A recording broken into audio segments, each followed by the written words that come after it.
আমি অলপ ঘৰতে খেতি কৰিছোঁ। এই খেতিখিনি গৰু ছাগলীয়ে খাব নোৱাৰাকৈ এইখন দিছোঁ। মানে এই ছাগলীতে ঘুমি আছে, সেই ছাগলীবিলাক খাব নোৱাৰাকৈ এইবিলাক দিছোঁ। কিন্তু কথা হ'ল কি, আমাৰ ঘৰত দুটা ছাগলী আছে, সেই দুটা ছাগলীয়ে মাজে মাজে সোমাই এইবিলাক খাই থাকে। এইয়া যদি এনেকুৱা খাই থাকে, সিফালৰ পৰা আহা নাহে সমান হৈছে। যদি আমাৰ ঘৰত থকাকেইটা যদি এনেকৈ পেলাই থাকে, তেতিয়াহ'লে আমাৰ যোনখিনি খেতি কৰিছোঁ বা ফুল চুল আছে সেইখিনি কেনেকৈ উন্নতি কৰিব পাৰিব। এইবিলাক গোলাপ ফুলডাল এনেকুৱা গোটাই খালা, নাই একোৱে নোহোৱা কৰিছে। এইবিলাকো নোহোৱা কৰিছে, এই গোটাই নাই। কিন্তু সিফালৰ পৰা আহি পটককৈ একো কৰিব পৰা নাই, কাৰণ আমাৰ সেইখন হেঙাৰ আছে। আমি চাই আছোঁ, যদি সিফালৰ পৰা আহে তেতিয়া আমি হাই হাই হাই হাই কৰি দিওঁ বা খেদোঁ। কিন্তু ঘৰৰকেইটা যদি আহে, আমি পটককৈ একো কৰিব নোৱাৰোঁ, কাৰণ ঘৰ আমাৰকেইটা মৰমৰ। গতিকে সেই মৰমৰ ছাগলীকেইটা আমি কি কৰিলে ভাল হ'ব।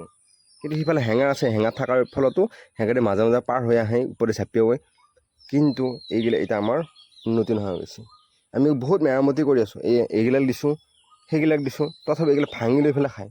সদায় খাই আছে, অলপ উন্নতি হয় আকৌ খায়, অলপ উন্নতি হয় আকৌ হয়। কিন্তু ইফালেদি আহিব পৰা নাই পটককৈ, আহে নাহা নহয়, ইফালেদি আহিব খোজে বা আহে মাজে মাজে।